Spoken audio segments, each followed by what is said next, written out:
Okay, good afternoon, everybody, and welcome to day 3 of the Autonomous Ship Reality Online series. I'm Jonathan Golding, a Senior Associate and Mariner from HFW, an international law firm, and I'm based in our London office. For today's session, I'm joined by Sean Pribble, a partner at Holland & Knight, another international law firm based in Washington, DC. Good to see you, Sean. And we've appeared together at several conferences on autonomous ships over the last few years, so we know each other quite well. Unfortunately, one of our other presenters, Jakob Turling, who was the principal administrator in the European Commission Maritime Safety Unit, is unable to join us today. So as such, today's session is going to be slightly shorter, which means you will hopefully be able to start your weekends a bit earlier than planned. And before we go on, I would just like to say thank you to BS Group for putting together this online conference. And the Maritime Safety Committee of the IMO adopted the term MASS for maritime autonomous ships for its regulatory scoping exercise, and so we'll try and use the term MASS going forwards. I'm going to kick off this afternoon's session by looking at the developments in the UK regulatory framework and MASS, and then Sean is going to look at the state of play of emerging US maritime autonomy market. And as I said, there will be an opportunity for you to ask us some questions. If you could type the questions using the online portal and submit them in advance, that would be very helpful. But please do keep the questions short so we can address as many as possible. All the difficult ones I will give to Sean, and I'll try and keep the easy ones. But let's move on, and we'll start with my presentation.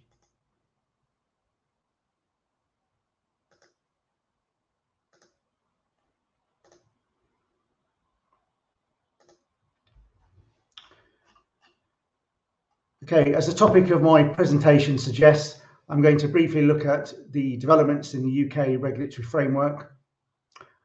And I've already touched on the IMO regulatory scoping exercise, which was completed in May 2021. Now, those who aren't familiar with the regulatory scoping exercise, this considered the many potential gaps and/or themes which could be addressed through a new instrument in the future, such as, for example, a MASS code.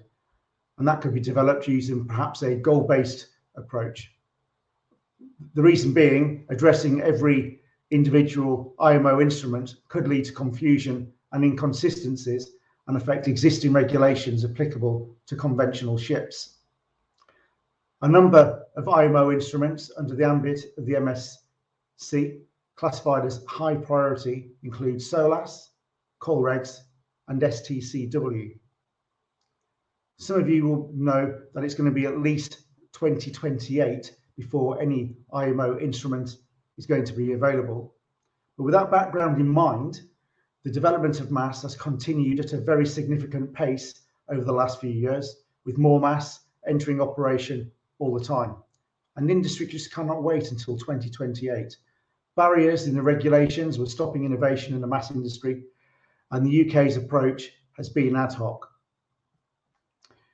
Interim regulation and guidance was required to allow on-water testing and even operation of autonomous vessels in UK waters, as well as access to data to support their developments.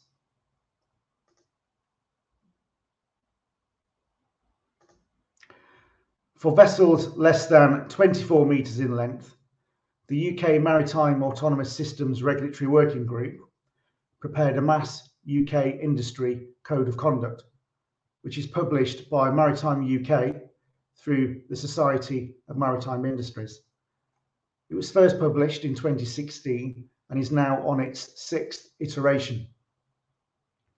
The primary aim of developing the code was to establish standards and best practice for those who design, build, manufacture, including testing and commissioning, or who own, operate and control MASS, mainly of less than 24 metres in length.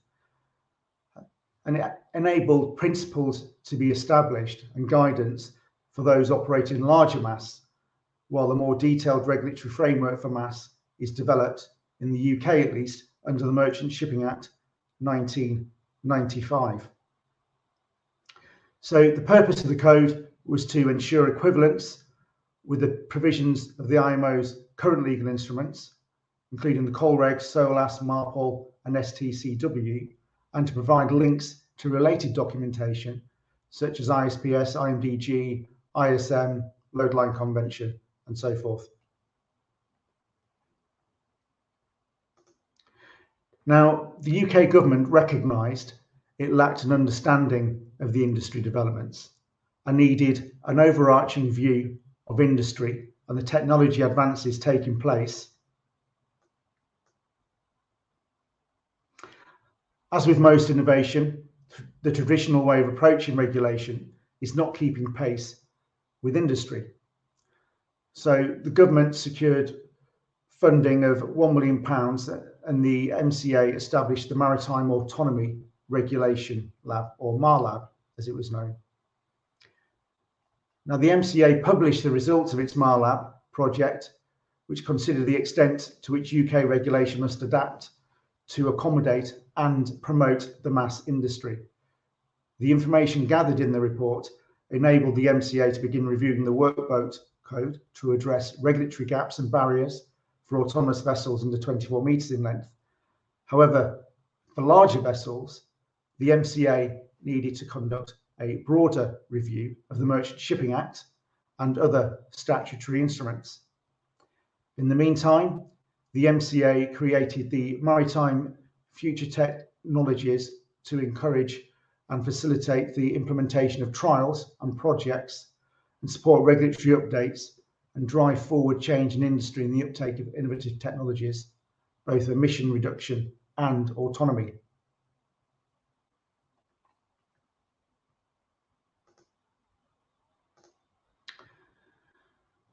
In 2021, the Department of Transport published a closed consultation paper entitled The Future of Transport Regulatory Review, Maritime Autonomy and Remote Operations, which aims to build on the findings of the MARLab report. Now, the UK government wants to be a world leader in shaping the future of transport, and it sees a flexible and forward-looking regulatory framework for transport key to achieving this. Whilst the mass industry is still in its early days of development, the UK considered that a comprehensive regulatory framework will support existing mass operators and manufacturers in their continued development and operation of mass in the UK. Now, the proposal considered four main elements: to identify and determine key definitions and roles for the operation of remotely operated and autonomous vessels, ensuring that the MCA could regulate mass of any size, including craft not traditionally considered as ships, to grant the MCA new powers to develop regulations for remote operation centres to ensure the safe operation and management of remotely operated mass, and ensuring that the MCA, the Department for Transport and harbours have sufficient powers to regulate health and safety, security and environmental aspects of mass and remote operation centres.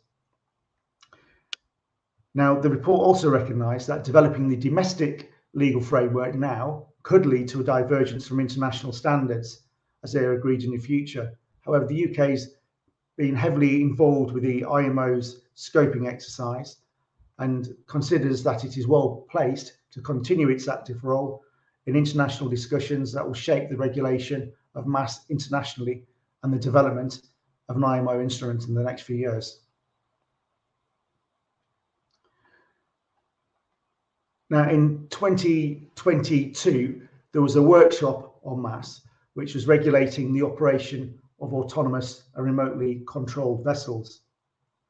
And we at HFW collaborated on an autonomous vessel project with the MCA.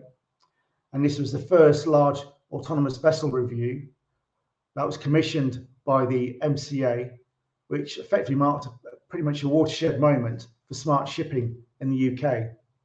So the consortium was made up of HFW, RoboSys Automation, and Holder Limited, and we worked with the MCA to identify regulatory gaps and barriers to the development of safe, secure, and environmentally friendly operation of autonomous and remotely operated vessels over 24 metres in length.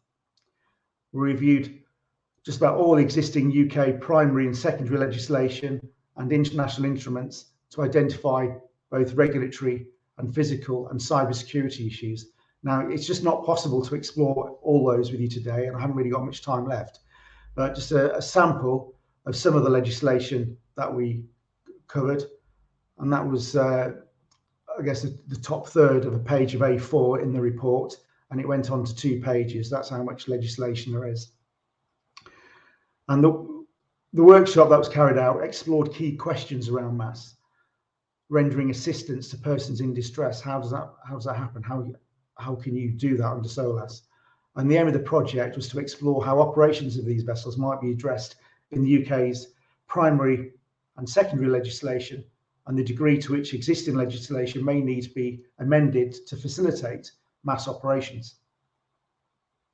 Now, that work package is closed now, and it's not possible to cover all the findings, but a snapshot of the conclusions are: while certain existing legal provisions in the MSA will apply, the Merchant Shipping Act is restrictive to the adoption of MASS if it is intended to regulate a broader range of craft than is currently legislated for.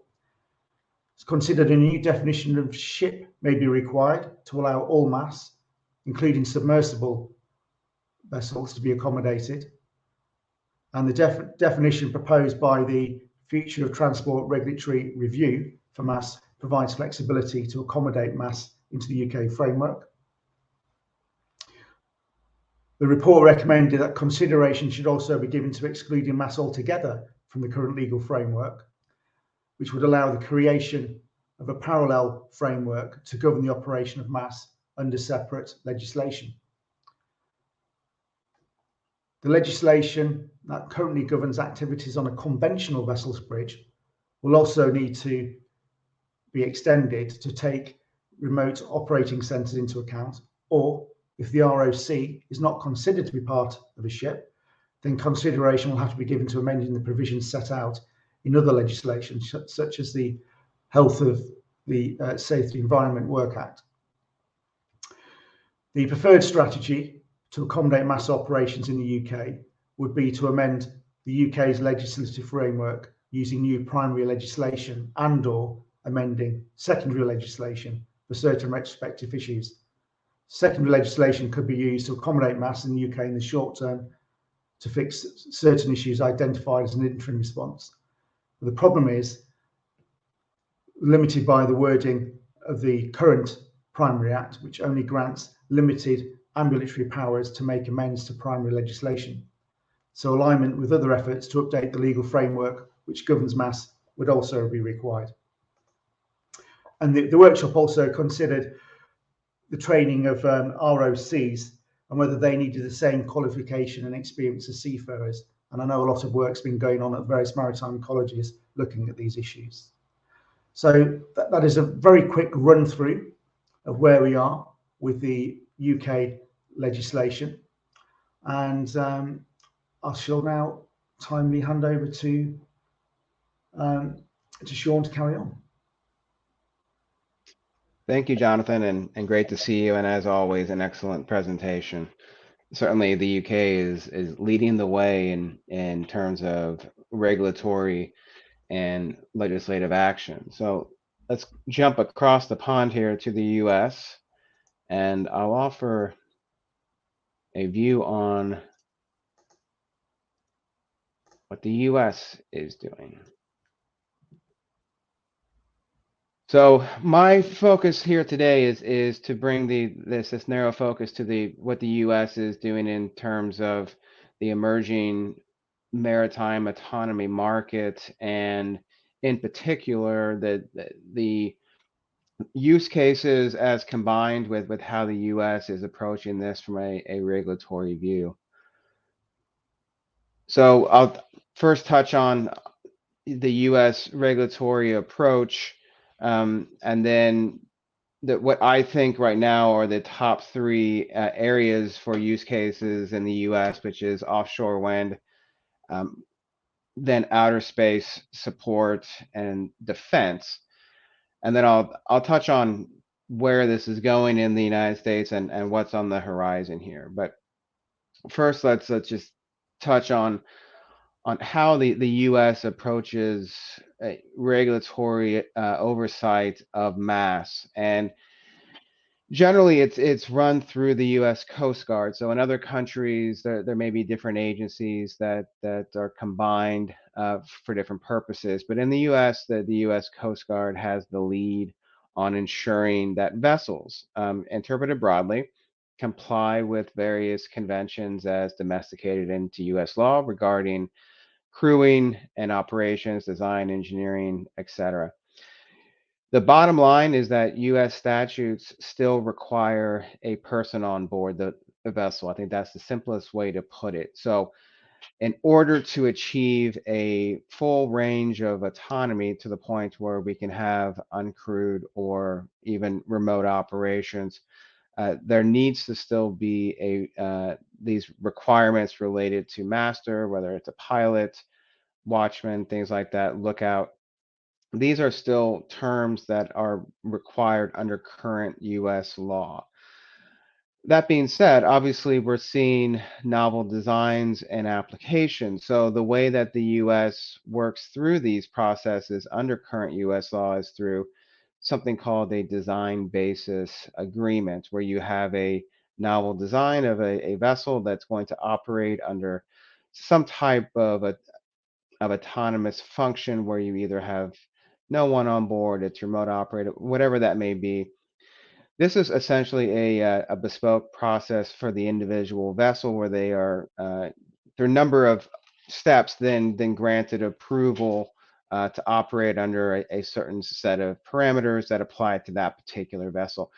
We do not have yet a US code of conduct. We do not have a US guidance that applies to all vessels. What we have right now is a testing protocol that's based on the IMO's testing protocol that allows, under certain conditions, which includes human supervision, that vessels can be tested from a remote operation center, to the extent that they comply ultimately with the core reg. So U.S. has not gone so far to say that fully uncrewed vessels are able to comply with the core regs. They take a more deliberative approach, and they're very active in several different agencies in the U.S. to include the Coast Guard, State Department, U.S. Navy, and others.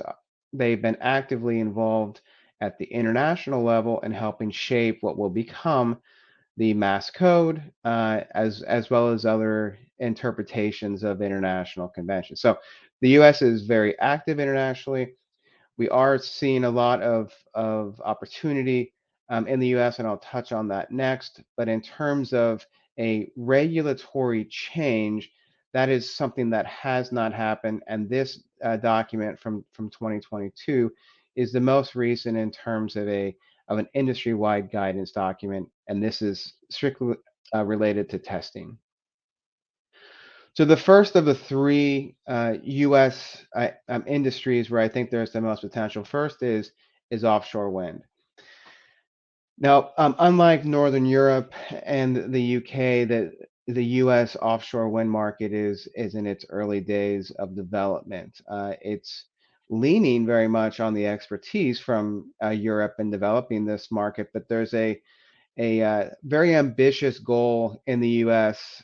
set by agencies outside the Coast Guard to develop essentially 30 gigawatts by 2030. So we're already well into 2023, and the clock is ticking to be able to meet this. One of the prime issues with supporting offshore wind in the U.S. is the number of vessels needed to conduct pre-installation surveys, uh, and then overall support the operations. This is the same as it is anywhere in the world when it comes to supporting offshore wind. And what we're seeing already is a number of operators in the US market assisting using fully uncrewed vehicles or vessels.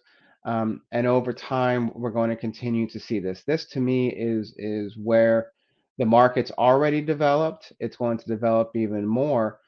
The issue in the United States from a regulatory view is the focus on the definition of vessel for purposes of core regs. And as I put in this slide, that means a vessel is essentially capable of being used as a means of transportation on water. So capable of means in US statute and regulations, that's interpreted generally to mean people or merchandise or goods. So if it is capable of carrying a person or goods, then the Coast Guard's view, and I don't speak for the Coast Guard, but my understanding of the view is it's a more conservative approach to define these as vessels, which means that they need to have the technology that's proven that they can comply with the core regs to operate. Now, what we're seeing is an enormous growth in these survey vessels that are used for data collection. So the focus there is on data. So they're not necessarily trading.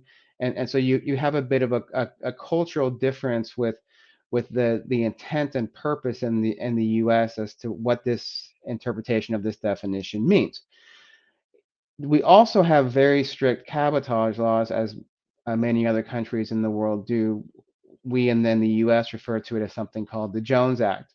And essentially, that requires certain types of vessels and certain trades to be built in the United States, operated by US citizens, owned by US seafarers, and owned by US citizens or US persons. So there's a number of different variables that go into that analysis, but ultimately there are going to be, I think, in the future, additional questions as to which vessels can operate in the offshore wind sector, perhaps as they expand beyond just data collection for surveys into potentially supporting crew exchanges or other installations. So I would just continue to watch this market, and I'll touch later on onto what it means for overseas operators and developers to ensure that if they want to do business in the U.S., what they should be considering to bring their product to the U.S. The second is something that's very unique to the US so far, but I think it's going to be potentially expanding internationally as more countries are looking at getting into commercial space operations. So what I'm talking here is the commercial space industry, which is mixed in the US also with the defense industry, and generally led by a company called SpaceX. And the issue has been that actually spurred this was there is increasing number of rocket launches, increasing number of satellites going into space, but only a limited number of land-based sites that can support this. So the alternate option that was developed through SpaceX was the idea of using retrofit barges to operate fully uncrewed that would serve as launch and reentry vehicles, which is these are vessels that were they largely operate off of Cape Canaveral, off of Florida, and they've been highly successful with operating from an autonomous mode, essentially uncrewed. They're able to essentially guide themselves. These are not remote operated, but this is an industry that's looking to grow, and this is in the past year, this is the only sector that was given additional approval from Congress to continue to operate in this fully uncrewed mode through a pilot program that will last several years. So this just shows you there are discrete pockets of our sector, a maritime sector that are growing with this industry. But here, this required an enormous amount of effort from lobbyists to go to Congress to show the importance of using these what are called drone ships to support, which is an incredible amount of growth in the commercial space industry. This is unique in the sense that this approval for essentially allowing for uncrewed vessels that didn't apply across the entire maritime sector. It was limited to space launch and reentry. and it just requires that it's at least supervised at all times. So this is a remote monitoring idea. But overall, we're going to continue to see, I think, more use of the offshore sector for launch and reentry, and potentially other countries may be exploring this. And there's a process that they've, just like I mentioned, this design basis, that's a similar process that was followed here. The third area that I think is really interesting in the United States, where I think the U.S. is really leading the world right now, is the defense sector. And the defense sector is I think important to pay attention to because this brings to bear the idea of shared waterways with the commercial industry and the defense sector. So both the defense vessels as well as commercial vessels must comply with the coal reg. So there's no distinction. It applies to all vessels. Now, certain other conventions reference military or public vessels. Not every convention applies the same, but when it comes to collision avoidance under the coal regs, it certainly does apply to both. What is important about Corvex compliance is understanding whether these types of vessels mass can comply. Is that has to be born out of testing, and it has to be born out of use cases. And the U.S. Navy is leading the way, in my view, in doing this. And it's come to the point now where the future U.S. Navy is planned as of today for 350 manned ships and then 150 unmanned ships. Those are the terms that they use in their reports. I think in the U.S., just like a lot of countries, we're shifting to crewed ships or uncrewed ships as far as the nomenclature. But the important takeaway there is 150.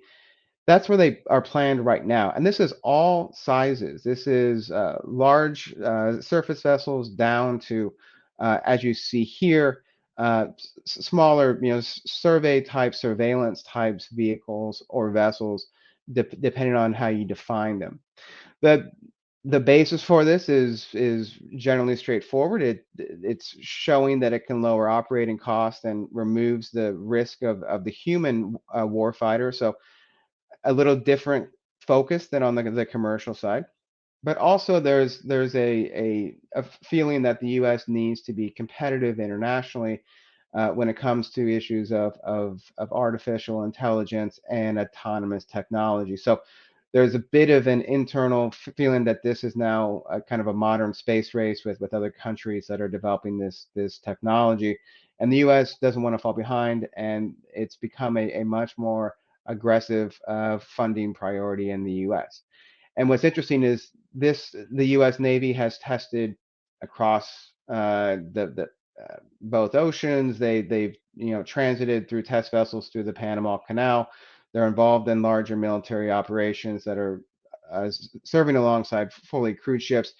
Here we have a picture of what academia is doing to support this. So the University of Southern Mississippi, this slide showing the testing that they're doing with meeting situations that they're testing in the Gulf of Mexico, and those are in collaboration with U.S. defense partners. So there's a lot happening in this space, and I will continue to watch what it means in terms of international precedent and compliance with COREG. So what's on the horizon? And so I think we're going to see more emphasis on what role mass and other degrees of autonomy can play in supporting sustainability efforts and decarbonization, just like several countries around the world. The U.S. is looking for ways to support the goals towards net zero shipping. And I think over time, we're going to see how this technology can play into this, in particular in sectors like the offshore wind sector, where there are requirements for certain emission standards that must be met. The other issue is culturally, in the kind of crewing crisis that we're seeing in the U.S., perhaps elsewhere in the world, which had for years just been anecdotal discussions that perhaps we're going to have a shortage of mariners in the future. Right now, the U.S. is really struggling with finding mariners to fill its positions. They're as a nation, we're looking at several different options. Companies on a more local level are really looking trying to explore how they're going to fill these mariner roles. Part of the issue has been we have a very strong U.S. labor union market, and there has been uh, yeah, skepticism as well as reluctance to support the idea of ships that are using advanced autonomy to reduce crews or remove them altogether. I would consider that the current crewing crisis may push the needle just a little bit to see if this helps support the idea of maybe we can meet those needs with reduced or zero crewing for certain operations. Cultural acceptance, I think, is also going to be very important as we look at other modes of transportation, such as road and aviation. Getting the U.S. Both the population, to accept this idea, but also within the maritime industry. The ethics issue is, I think, coming up in both the commercial and the defense sector. So ethical use of AI, of autonomy. I think this will continue to grow in importance. There's several groups around the world looking at this, as well as in the U.S. I would make sure that that's part of a discussion when you're developing your business plan. I mentioned before about how can overseas companies, how can you do business in the U.S. and this requires analysis under international trade and for U.S. companies looking to do business elsewhere under export control. So we have a robust export control protocol in the U.S. So I would just recommend, if you're looking to do business in the U.S., make sure that you're consulting with people that can walk you through. This is what we do quite often with bringing in technology to the U.S. or when there's foreign ownership or even Jones Act compliance. How does that happen? Make sure, I think that this is something I think to make sure that you're considering. And lastly, uh, the IMO mass code, Jonathan mentioned this. This is still being developed on a voluntary basis. There's several work groups looking at all of these discrete issues, like the role of the master, the remote operator. I'll just mention in terms of the Coast Guard, look for a report coming out that I've been working on for the past 14 months, that this National Academies of Sciences, new Coast Guard authorities. We've looked at one of the issues in that report we looked at was autonomy and the Coast Guard's ability to use its statutory authority to regulate and oversee. That this report, I think, will be very important in guiding the Coast Guard's decisions. And perhaps we'll see if the Coast Guard and the United States follows with what the UK has done very well over the past few years in terms of a scoping exercise and developing regulatory protocol. The last thing I'll mention is I expect there to be a lot more literature and resources on this topic. This is a book that I contributed to that was just published this week. There is a chapter done by Dr. Annie Brett out of the University of Florida on U.S. regulatory issues. But this is just another example of what we're seeing in terms of academic collaboration. This was done out of the World Maritime University in Malmö, Sweden. And through an international collaboration. There are other excellent treaties, but treatises that are been published on this topic. I would just continue to look at more articles. There's certainly going to be more resources, I think, in the very near future coming out looking at this topic. And I will turn it back over to Jonathan. Thank you very much.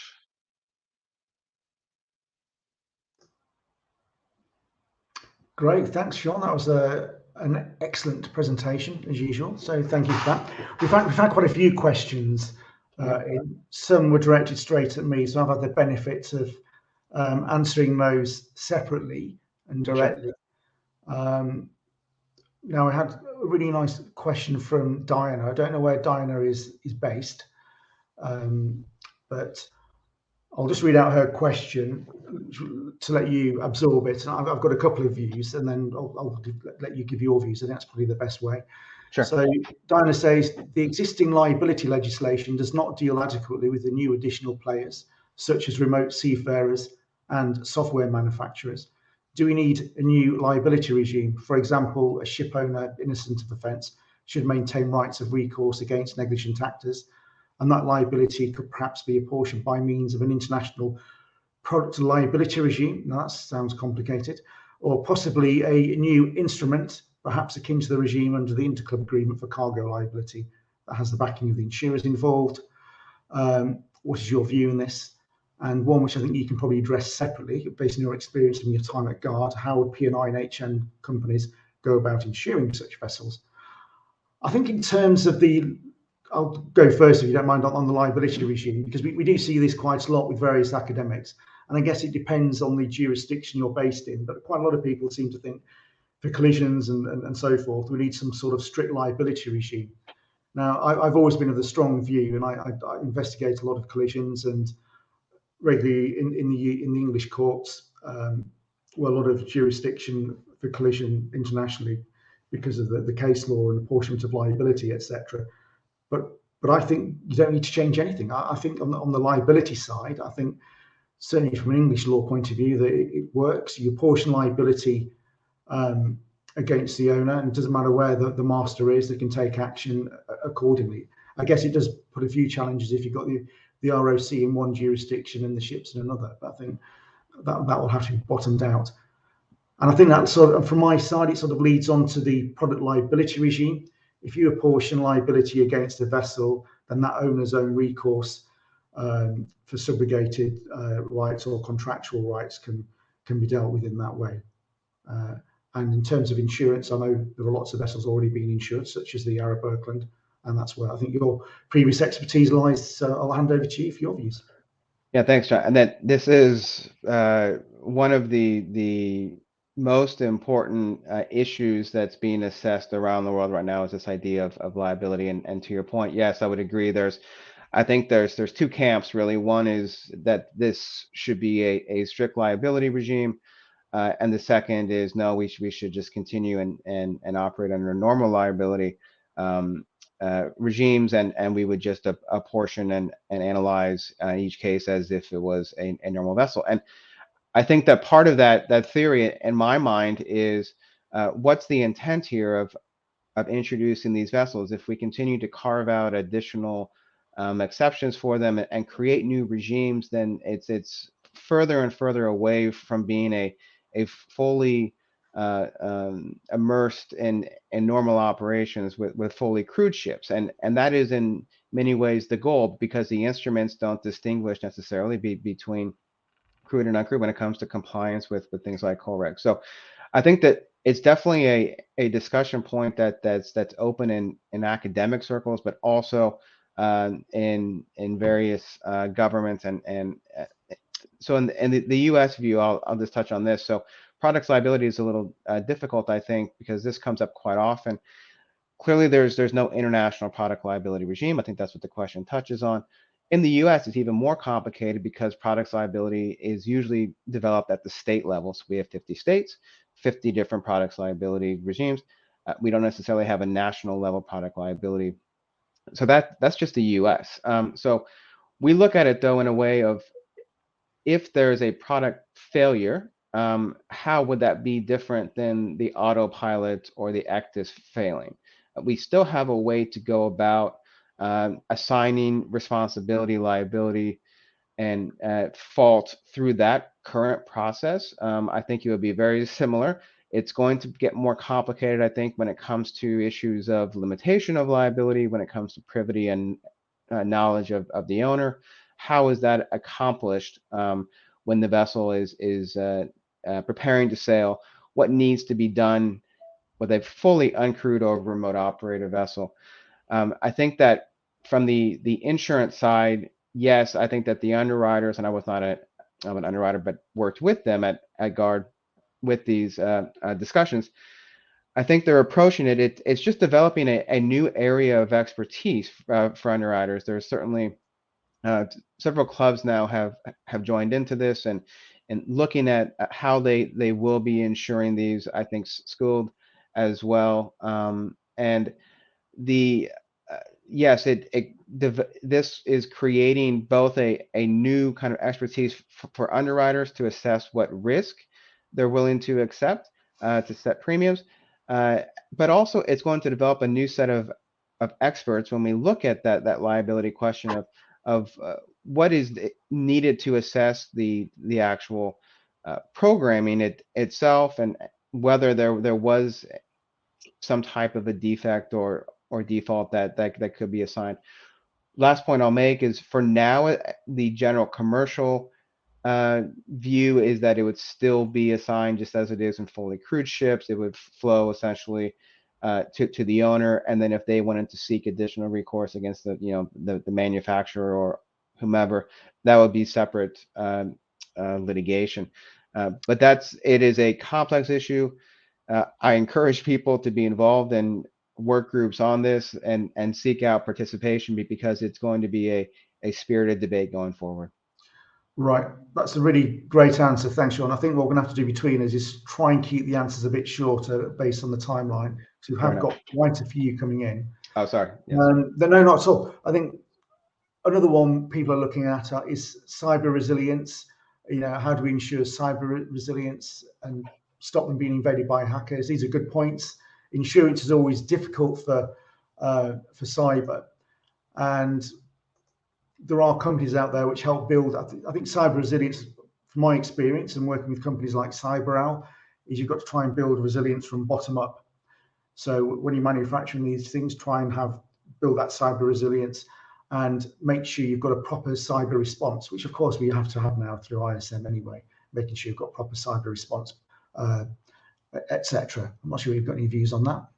Just very quickly on that, I approach it that cyber risk applies to all vessels, whether it's crewed, whether it's autonomous or not. It's just the range of risk increases quite a bit on fully uncrewed, because you're relying on the AI or the autonomous system. So I think what I'm hearing from people with this issue is they're just taking from the design stage, looking at how to build in both the added protection, but also redundancies. Great. I'm trying to get my way through some of these questions. I think one of the things I probably want to point out as well, a lot of people seem to think that mass are just going to replace conventional vessels as they operate now. And my view has always been, when we have these discussions, because we're very much focused on autonomy in presentations, is that actually it's just a very, very small snapshot of the thousands of vessels which are operating each day. And I think some people, certainly within Europe, and I think, we might get sort of like across the North Sea, some sort of feeder routes with some form of autonomy and autonomous ships. But I think it's going to be in a sort of minority, because until the IMO regulations are there in 2028, we just don't know how we're going to take it forward. I'm not sure what your view is on that.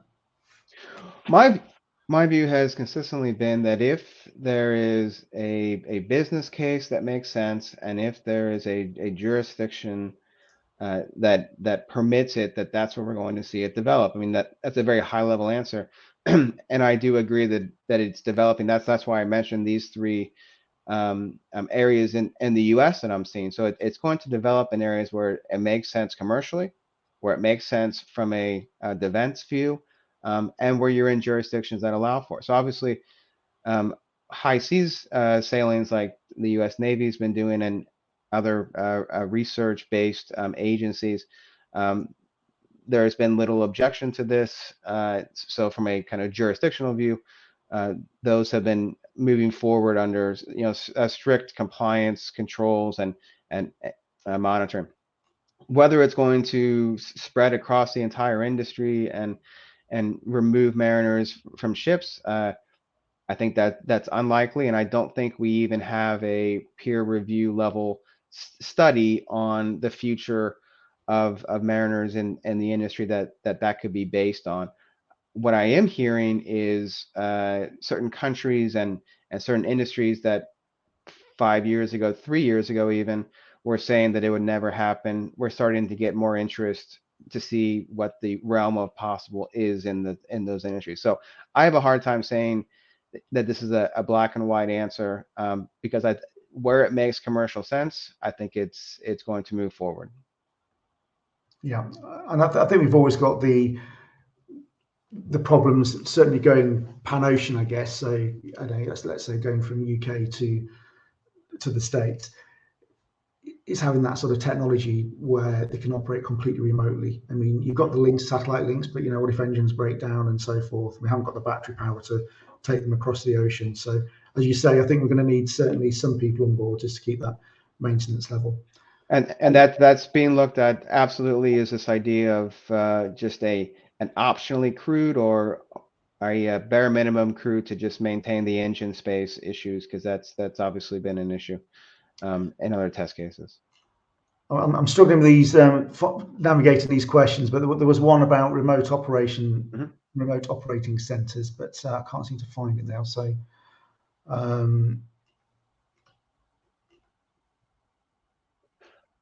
I'll just touch on that. I think that's where the most of when we look at the various range of options, I think that there's more comfort with remote operations than there is just the idea of setting it free and letting it operate under more of an AI concept where it's making its own decision. Having that supervision piece, I think, still is where we're at with cultural acceptance. But I do think that remote operations is an easier entry discussion when it comes to the US side, for example. Right, I've managed to navigate these questions a bit better, and apologies to those who are watching this live. It's the first time we've used this platform, which is a very good platform. But a question directed to you, Sean.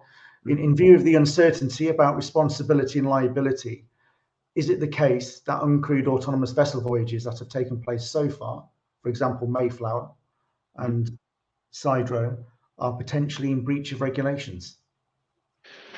Well,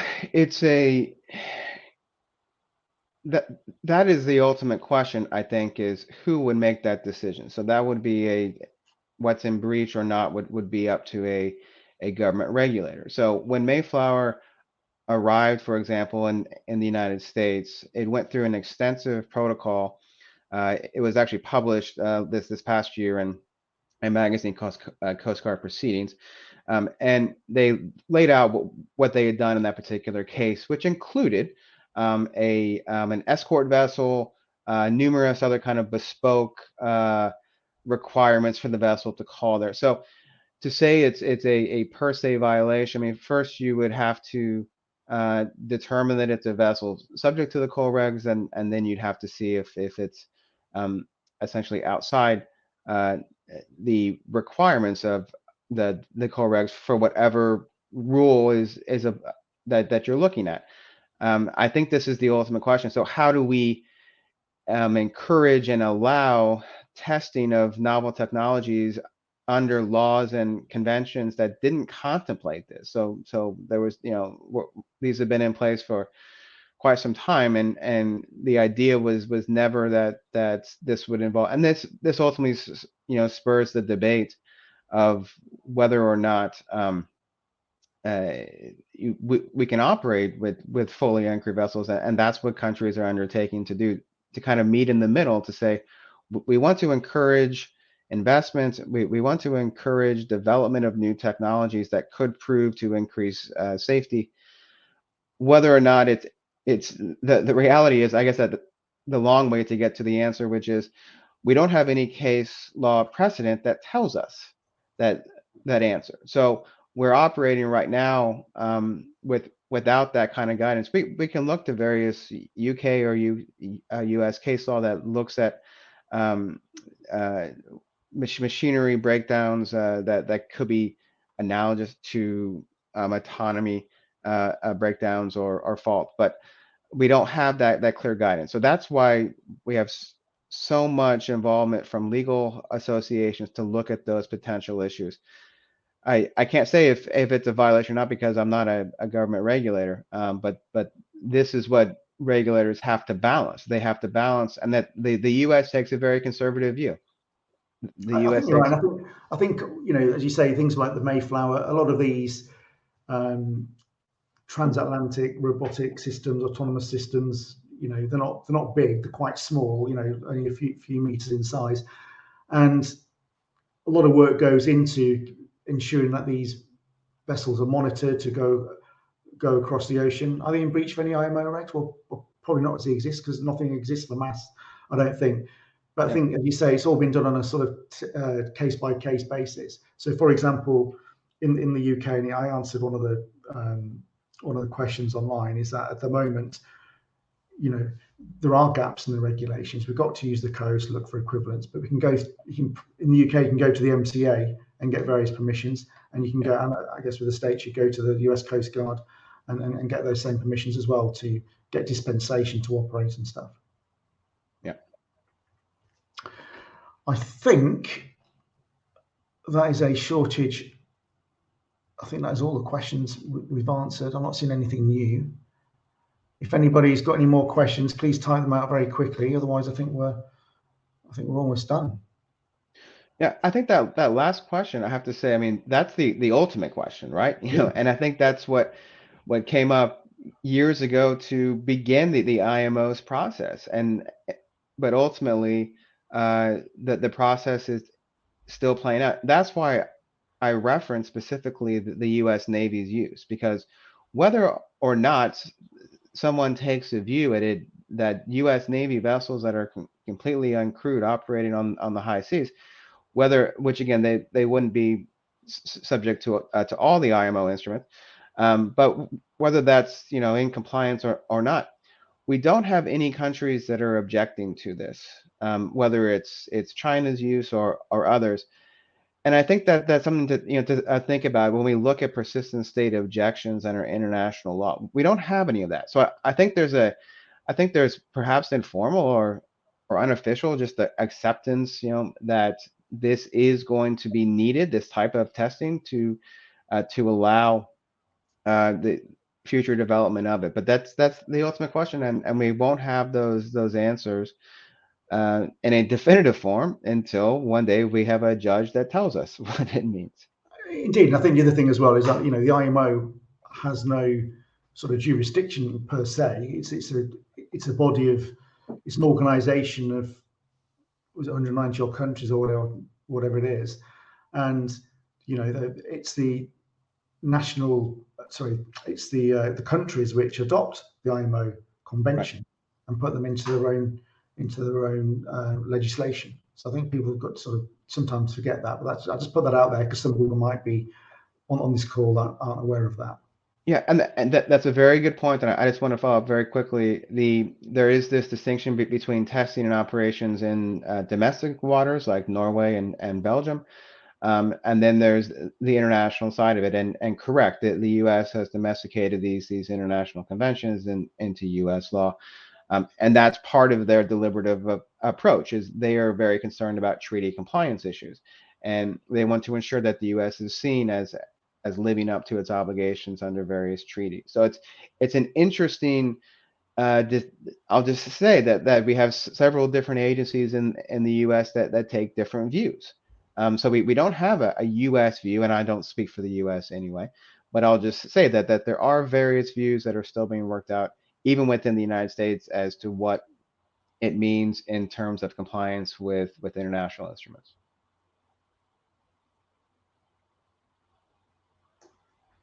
Okay, I've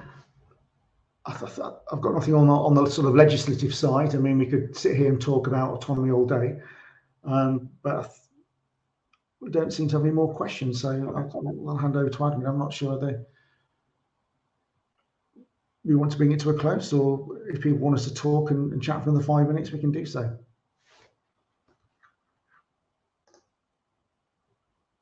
I'm happy to turn it back over.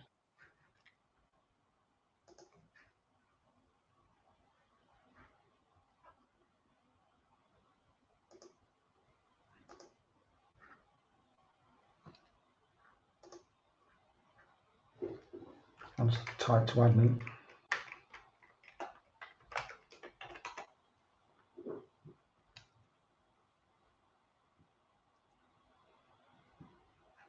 So that was interesting. We've now gone up to 115 people online from 106. So people are coming in.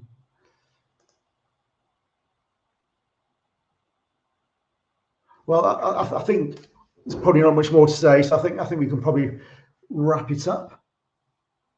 I hope people did find this useful. Hopefully you saw our emails available. on our slides. So if you do want to get directly in touch, please do, or alternatively, you can go through BS Group as well. There's been a lot of questions about availability of our slides and transcripts. I've got no transcript I can provide as such, but I believe that BS Group, if you get in touch with them, they will provide or make available recordings of today's seminar, and I hope you all found it useful. And I'll hand over to you and say goodbye as well, but thank you very much for your time and attending. It's been a pleasure, and hopefully see you all again in the future. Have a great weekend. Thank you, Jonathan, and thank you to BS Group as well. Thank you. Thanks, everybody. Bye-bye.